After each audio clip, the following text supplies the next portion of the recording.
everyone, welcome back to another episode of Spectator Sports. This is Sebastian Fonseca. Before we get started on our action-packed episode, please like and subscribe to the page. It makes a massive difference in the YouTube algorithm. And also follow our TikTok and Instagram pages, link in the bio. So to begin, we had the first game ever played in Germany as Munich was the host of the Seattle Seahawks taking on the Tampa Bay Buccaneers. Tampa Bay was able to continue to build off that late game momentum against the LA Rams last week, and they came up with a 21-16 victory over the upstart Seattle Seahawks. Seattle definitely came into this game a little flat, as is probably the most marquee matchup that they've played so far in this, at least this recent win streak. And Tampa really showed that veteran presence that they've had, as now they got the running game going between Rachaad White and Leonard Fournette. And Tom Brady looks really comfortable with his receivers, as Julio Jones caught a touchdown pass, Chris Godwin was regularly involved. And now it's not really just based on just force-feeding the ball to Mike Evans, as now they can really rely on these other pass catchers. Defensively, the Bucs shut down Kenneth Walker in terms of a running standpoint. He was only really effective as of catching passes out of the backfield. And Geno Smith, I have to say, he definitely came up small in this game. He had a crucial red zone turnover, and I've said this again and again, that red zone turnovers are the cardinal sin of football. And with the chance for them to cut the lead from 14-3 maybe to 14-10, and them building that momentum in that fourth quarter, that really sucked out all the wind out of Seattle's sails. I'm definitely concerned about how they looked against probably a more marquee opponent, as they also lost to the San Francisco 49ers earlier this season. But again, they are still 6-4, and they are still a game ahead of the San Francisco 49ers, but they're going to have to clean up some things with this bye week coming up, and I think this is the perfect time for them to do so. For the Bucs, it's really good to see that both sides of the ball are looking better in the last couple of weeks, as they built some momentum after that mid-season losing streak that they were undergoing. Tom Brady just looks so rejuvenated. You can see this in his post-game press conferences. And I'm really excited to see if they can now build on this momentum in this stretch run, as you really don't want to be playing a underrated Tom Brady, as he took Tampa Bay to the Super Bowl and won it 2 years ago. And another thing I really wanted to talk about was just how the crowd was in Munich. It was just so much electricity. They were singing songs, they were chanting. It felt like a true soccer stadium, and they were great. I know that the players maybe weren't too happy about the field conditions, but I think other than that, there was a really phenomenal game, and I look forward to more games in Germany, that's for sure. Now, probably the best game that you'll ever see in this regular season between the Minnesota Vikings and the Buffalo Bills. Now, coming into this game, is definitely had a lot of questions whether if Josh Allen was even going to play, as that elbow injury that he sustained against the New York Jets in the previous week seemed to be more serious than what was initially reported, as it was a UCL injury. Josh Allen was able to play in this game and was somewhat effective, especially in that first half. In the first half in particular, the Buffalo Bills really flexed their muscles and were all over the Minnesota Vikings to start. Down 27-10, Minnesota really needed a drive to get back into the game, and they got it from Dalvin Cook, who had a nice long touchdown run, and shout out to Justin Jefferson, who had arguably the best game of his career, which we'll talk about a little bit later. But this block that you see here really seals out the defender, and it was really then just between Dalvin Cook and the last remaining cornerback. So he outran the rest of the team, and that really jump-started the Minnesota Vikings comeback attempt. And later in the fourth quarter, with the Minnesota Vikings facing a 4th and 18, really a game-defining moment, Kirk Cousins lofted a ball to Justin Jefferson, who made a ridiculous one-handed catch. I think this is channeling his inner OBJ. I think this is probably maybe better than that OBJ catch in terms of the circumstances, as it was a desperation heave, game on the line type of scenario, and it was just so impressive. As my one thing that I haven't really seen out of Justin Jefferson's career is that he is obviously a route running maestro. He's definitely great at getting space from DBs, but making those contested catches, as he's not really the biggest receiver, but in this game, he really showed that off, making contested catch after contested catch. But that wasn't even the start of the drama that we had in the fourth quarter, when on the same drive, we saw a near touchdown by Justin Jefferson called back after instant replay. After that, there were 2 fourth down attempts. One was a redo attempt thanks to a penalty on the previous play. And on that redo attempt, there was a Kirk Cousins sneak. Actually, it was stopped short of the goal line, and that's when I thought Minnesota lost this game altogether. And I was actually getting ready for my plans after the game, but I heard things or a commotion on the TV, and next thing I know, I see the ball on the ground. There's a scrum in the end zone, and turns out that the Vikings recovered a fumble. Josh Allen mishandled the snap, and this is something you can't do. I don't know. The simplest things are quarterback-center exchanges. You practice this from the get-go, and that really came to bite the Bills in the butt. They were able to cough up that lead, and I really thought it was game over, but still 47 seconds left or so in the game.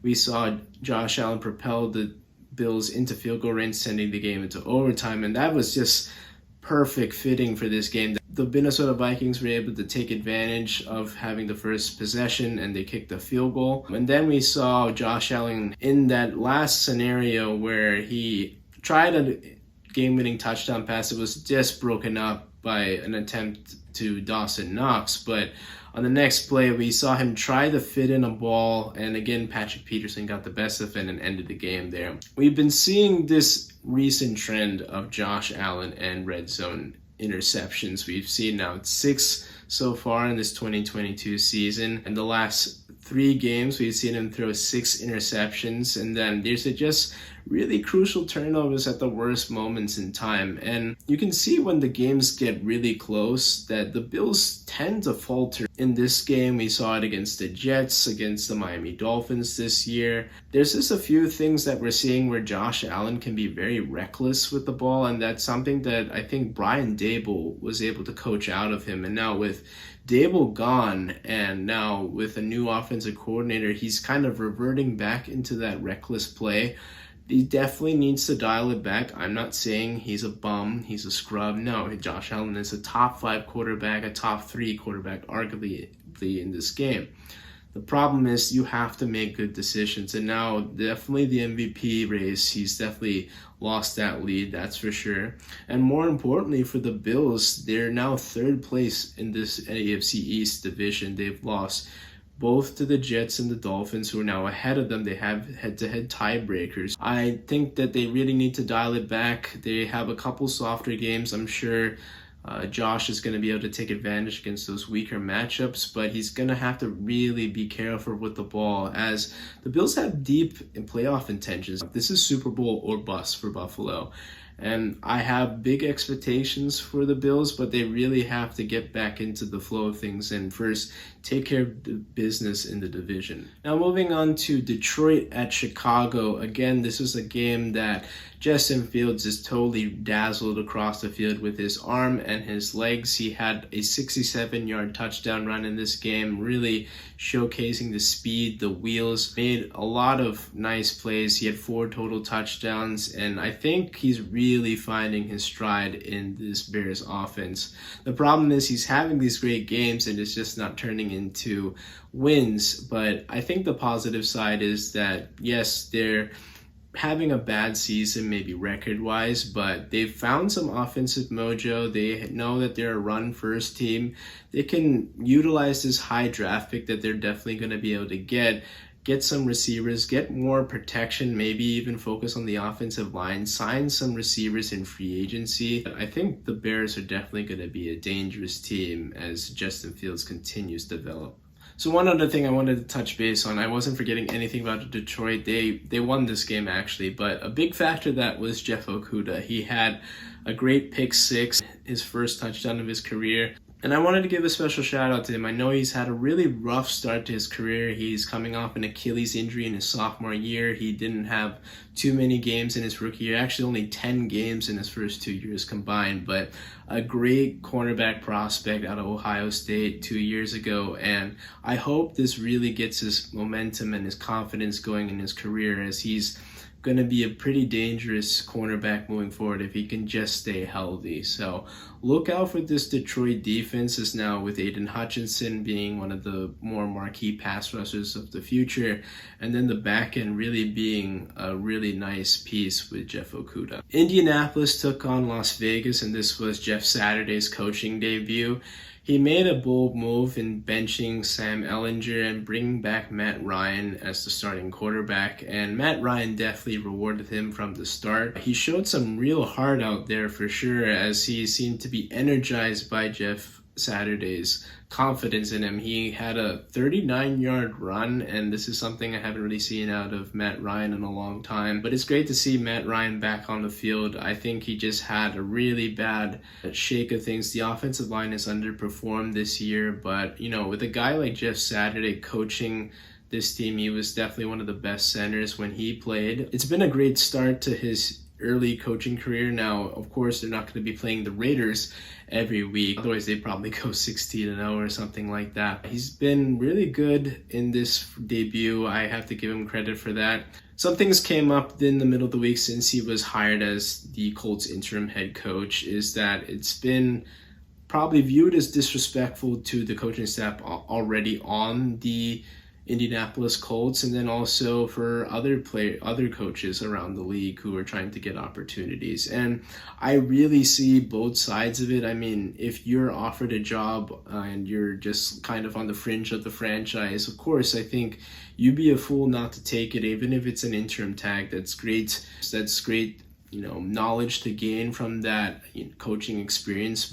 I definitely do understand the point that it's definitely disrespectful to somebody on the staff as is. I mean, there are offensive coordinators, there are assistant coaches across that coaching staff that are thinking, oh, well, I mean, Frank Reich is gone. I guess I'll have to add interim head coach to my resume. But then somebody off the street who is being an ESPN analyst gets the role ahead of me. That's weird. So really, definitely, I get that, and I think Jim Irsay is just one of those really weird owners in this league. And now we can definitely say that if it's your company, you can decide to hire whoever you want. I get that, but there's a process to it. And if you're trying to build something and you're trying to make this a viable workplace, because that's at the end of the day, it is a workplace, you have to make your office space attractive, and you got to say, like, I have your backing as a professional coach in this league. And I think that's something that Jim Irsay really missed on in this opportunity. I think that's definitely going to hurt the Colts going forward. Like, as great as Jeff Saturday is as a person, and maybe this gig works out and he gets it long term, I think they really need to tweak this head coaching process, and not only just for postseason hirings, they also do have to do it for this interim basis as well, because definitely understand that disrespect level, as guys like Bill Cowher really were adamant on Sunday. For the Raiders, now this brings them to 0-6 in one possession games, and we saw that Derek Carr had a really passionate speech.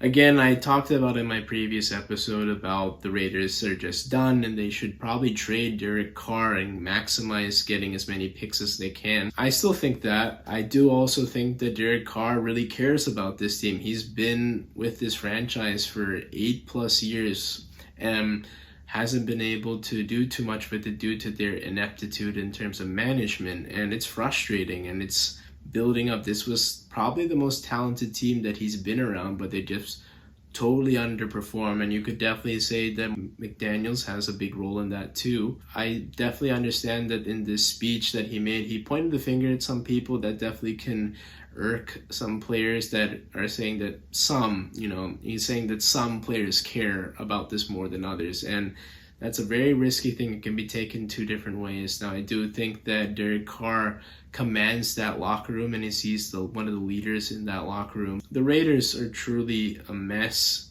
and they really have to figure out what to do in terms of picking their coach or their quarterback moving forward. I'd probably still try to utilize getting rid of Derek Carr, like I said, and getting some picks, building on the future, and then just trying to run it back with one of those nice draft options that they have with this potential high pick. The Dallas Cowboys traveled to Lambeau to take on the Green Bay Packers, and this is renewing a historic rivalry that we've seen in the NFL. This is the first matchup we've seen between these two teams since 2019, and a lot has changed since then. Dak had that injury, and then Green Bay ascended and then has kind of descended this year into kind of a NFC limbo, but this matchup was still a very entertaining game, don't get me wrong. Dallas definitely came into this game as big favorites. They've been looking pretty good for the most part this year. They have a really talented defense. Dak Prescott has been the starter for now 3 games, and this has been looking pretty solid to start, but Green Bay really held their own, and going into the fourth quarter, Dallas actually was 195-0 with a lead of 14 or more points. And this time around, Aaron Rodgers once again got the best of the Cowboys. A special shout out to Christian, as he had one of the worst starts you can have in your career. I mean, he was trolled on so many different levels in terms of dropping that first pass attempt that he had to start his career. It was a walk-in touchdown. Guy has ridiculous speed and he can get the separation, but he can't finish in terms of catching balls. But this time he had 4 catches for over 100 yards and 3 touchdowns. And in the third one, he made sure to count them too, which was, I was so happy for him in terms of just responding from that early adversity and then also getting the confidence from Aaron Rodgers. And with this victory in overtime, the Packers are still kind of in this wild card mix. I don't know if they can get back into it. There's still too early to tell, and this recent losing streak has been big red flag, especially with the loss to Detroit. This is just something to hang their hat on. I mean, once again, Rodgers is just such a nuisance to the Dallas Cowboys franchise as they've continued to struggle against him. Some interesting calls were made in that overtime period for Dallas, where Mike McCarthy elected to go for it on a 4th down and 4 from the Green Bay 35. Now, this is in Lambeau Field. It definitely can get cold, but I would probably take a chance and get the field goal attempt out there. It's a 52-yarder. I mean, if you miss, that's a bad spot to be in, but a chance to put yourself ahead, especially against Aaron Rodgers, is a big thing. And I think that was just something that they could really take advantage of. But the pass protection broke down, and that wasn't something that Mike McCarthy probably expected. But also on the back end, we saw probably a missed DPI as well. So refs definitely have missed calls throughout this year, and we'll get into some interesting ref calls later in this podcast. Nonetheless, definitely question Mike McCarthy's play calling there, and then also just his overall decision making. To get into this side topic of just holding Dak Prescott and Mike McCarthy accountable. Now, we've known that since McCarthy has become the Dallas head coach, there have been issues with discipline. There's been issues with keeping the team in line and not having these idiotic penalties or these accumulation of penalties. This game, they just had far too many crucial penalties again, and we saw this last year in their wild card loss to the San Francisco 49ers. He's just not a person that coaches discipline, and that's just something that we need to continuously call out. I think if they flame out this year, depends on how you define flame out. If it's an early season exit in terms of like a wild card berth, but they get knocked out in the first round, I think it's time to look in the mirror and probably move off of Mike McCarthy. Now, to get to Dak Prescott, I've been a critic of his, definitely in his start. I just think he's inherited so much from his start. I mean, he had, in his rookie year, the best offensive line. He had a Des Bryant on the decline, but still a very effective Des Bryant. He had Ezekiel Elliott in his rookie year that was amazing. Even in his first 3 years in his career, Zeke was been a very effective running back, and then a really good defense. And then since then, since 2018, he got Amari Cooper. They developed Michael Gallup, and then CeeDee Lamb. I mean, they had all three of those guys last year healthy up until the last point of the season. So a bevy of talent, a bevy of resources, but not a lot of results. He had 2 interceptions in this game. Both were very pivotal as they changed momentum towards the Packers' way. Just coming up small, and his only playoff victory is against Seattle when they were missing their kicker for the second half. Dak really needs to find a way to produce in these bigger games. He's great at beating up on lesser foes. He'll pad up his stats, get those empty calorie yards in his stat book, but he needs to put all the chips down and deliver when it matters most. So until we see that consistently, I'm going to continue to be a Dak Prescott critic. On Sunday Night Football, the Los Angeles Chargers took on the San Francisco 49ers, and this is Christian McCaffrey's 3rd game during his 49ers tenure. Not the best game, but they did also have Elijah Mitchell fresh off of IR. He looked really good as the duo had a really good day running the ball. Also, Jimmy Garoppolo really utilized his weapons all over the field. He had a rushing touchdown as well. But in that first half, it was really looking good for the LA Chargers. Justin Herbert is a phenomenal quarterback. I mean, this throw here, just going left and threading it in such a tight window to DeAndre Carter, phenomenal play. Again, he's just kind of a one-man band, just looking so good, but just not getting the results that we need. In that second half, the Chargers were shut out as they really couldn't get a lot of momentum offensively. And then slowly but surely, Kyle Shanahan was able to deploy a good offensive game plan in that second half and manufacture points for the 49ers to come away with the victory. Some things that I've seen out of this new 49ers team is just that they just have all these pieces and they're trying to put them together. I think Shanahan definitely is a great play caller, but he definitely tends to overthink things, as we've seen in previous years, that when he gets to a lead, he'll go away from the run, which is something that's been a huge part of his playbook, whether it's misdirection, end around, the short passes as well. This blocking schemes too, not being the best at that, and he definitely tries to get away with that. We saw that in a chance for them to put this game away, that a goal-to-goal situation, they decided to give it to Elijah Mitchell. I know he had a better day running the ball, but I think you have to find a way to get that ball into CMC or even Deebo Samuel. And they also have Trent Williams back healthy, so he's one of the best left tackles in this game.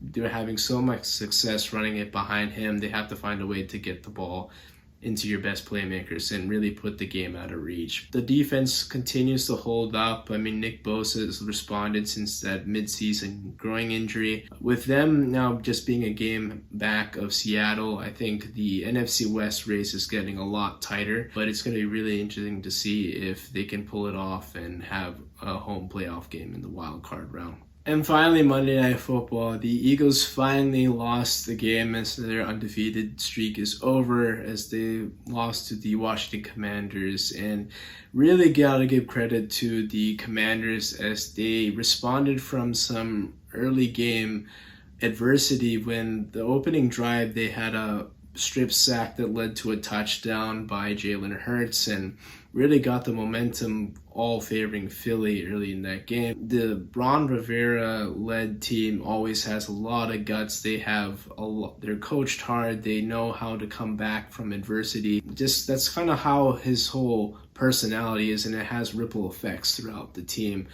We saw that with Alex Smith in 2020 as he was able to come off the bench and guide the team to a division title. Same thing now with Taylor Heineke. He's been kind of an overlooked candidate and now seems to be winning this quarterback job. He wasn't the best. He had an interception, but really was effective on third down and kept the Eagles at bay throughout this whole game. One of the biggest things that you have to do against one of these highly potent offenses is keep them at bay and possess the ball on long sustained drives. Here we see 13-play drive, 12-play drive, whatever it was at least 10 plays, a lot of clock draining from the Eagles side. They really exhausted that Eagles defense. After trailing 14-7, the Commanders reeled off 16 straight points, and they were able to take a 23-14 lead midway through the third quarter. And this is really when the Eagles needed to wake up. They got a really nice drive going at late third quarter to early fourth quarter, cutting the deficit 2. And then they were to cash in with an interception, and it seemed like the Eagles were going to pull this off. But just so many weird things happened in this game. An interception on a deep ball thrown to A.J. Brown back in that second quarter was caught briefly by Brown, but then he somehow ended up in the defensive backhand of the Commanders, so that was an interception there. The second turnover was a Dallas Goedert fumble that definitely should not have counted. It was a blatantly missed face mask call by the refs that they just did not somehow see, and that turned into a turnover that led to 3 points. 2 55-yard field goals that really helped keep the Eagles at bay. And then on a deep pass to Quez Watkins, he falls down but gets up and then somehow fumbles the ball after taking a hit. Gets back into the Commanders' hands. So the Eagles really made their money with turnover differential, but this time they gave up the ball 4 times. The last one was on a lateral, but still goes down as a turnover, and they were -2 in this game. Not taking care of business, that's for sure. And I could blame the refs, but that's totally the weak way to do it. But I got to give credit to the Washington Commanders. They were able to take an early punch, and they stuck with their running game. They stuck with their plan of attack, and they were disciplined. They were hungry from the start, and they were able to really show that, this is a team that can win on any given Sunday despite records, especially in your own division. The Eagles have some things to work on now. They've lost all this talk of the pursuit of perfection can definitely stop. I think that was definitely a distraction in their locker room, but I definitely am bummed out about it. You definitely don't like seeing your team lose, but now they can focus on things in the futures. Now they get to play the Indianapolis Colts next week. Another good test as probably now a rejuvenated Colts team with Jonathan Taylor that they have to find a way to corral. They have some good running backs coming up. They have Saquon Barkley in their own division. They'll have to play Ezekiel Elliott and Tony Pollard. They'll have to face King Henry and the Tennessee Titans early in December. So until Jordan Davis gets back, I'm definitely going to be really concerned with this rush defense. As with him, they were holding teams to under 4 yards a carry, but without him, they've been giving up more than 5 yards a carry. Despite last night, they didn't do too much in terms of yards per carry, but just the accumulation of running plays just really did it for them. But look for them to make adjustments and see how this NFC race really gets going. So something I wanted to bring up has definitely been some of these missed calls by the referees on Monday Night Football. Firstly, it was that missed call against C.J. Gardner-Johnson that was deemed a late hit out of bounds, but you can see on the replay that the offensive player was clearly in bounds, so that penalty should have been taken off the board if they had the ability to review that on replay. Later in the game, there was a face mask call that should have been called, but it resulted in a fumble that was given back to the Washington Commanders. So those are big calls that changed the complexion of this game. Now, definitely not the only reason why the Eagles lost, but throughout this season, there's been a lot of missed calls by referees, and historically as well, referees are capable of missing calls. Now, the only true repercussions of this is that they don't get to referee playoff games based on their rating system. I think that they need to further implement something in terms of having a sky judge as well to overrule referees on the field, or at least implement more replay opportunities. Every aspect of every play should be reviewable, not just touchdowns or the spot on the field. Penalties should be involved as well, whether it's pass interference or personal fouls, depending on the degree of that hit, whatever the case may be.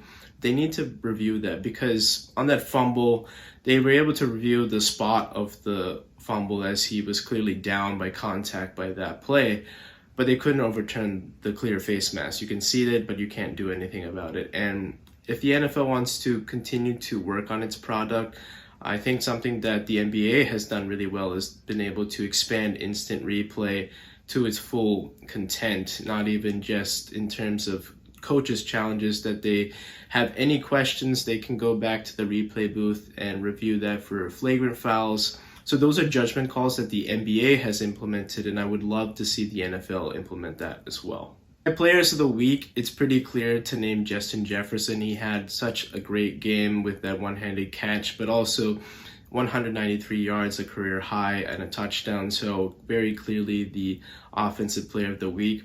For my defensive player of the week, I'm going to name Patrick Peterson. Those 2 red zone interceptions were so pivotal for the Vikings, and he's still showing very good signs of being very competent at this position. For my teams of the week, going to start off again with the Minnesota Vikings. They proved it in a big game on the road against Buffalo. Tampa Bay also has been a really impressive team this week. Now they've won a couple games in a row heading into the bye week with some momentum. And also I have to name the Indianapolis Colts. They had a tumultuous week, but Jeff Saturday was able to deliver the goods this week and kind of stop the bleeding, especially making a nice move to bring back Matt Ryan off the bench as he was having a really good game against the Raiders on Sunday.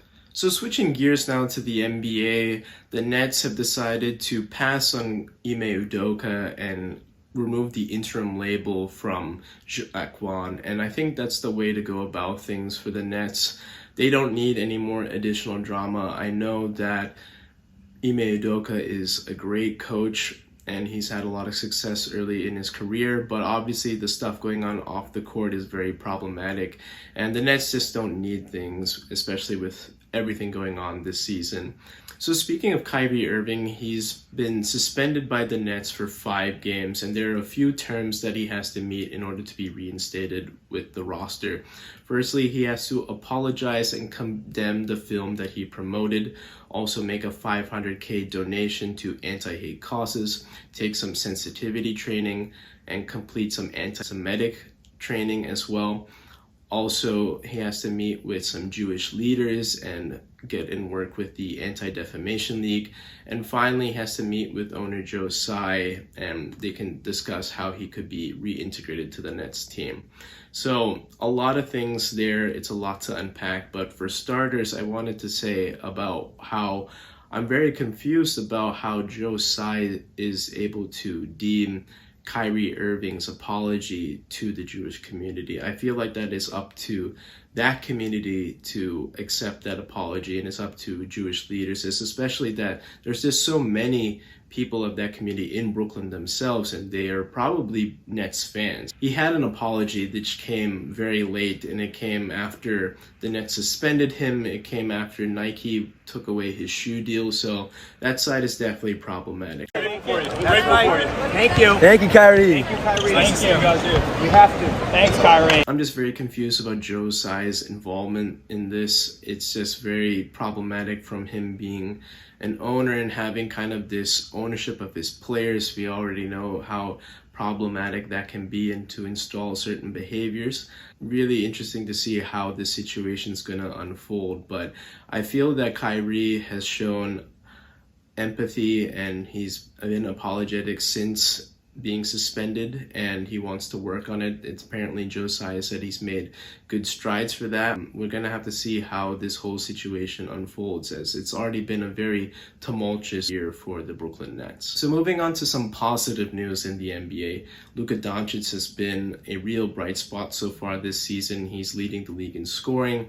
He's having a career year in terms of field goal percentage, steals per game, and also free throw attempts per game. And those are really impressive in terms of just getting clean looks at the basket. He's also adapted from taking floaters to shooting layups.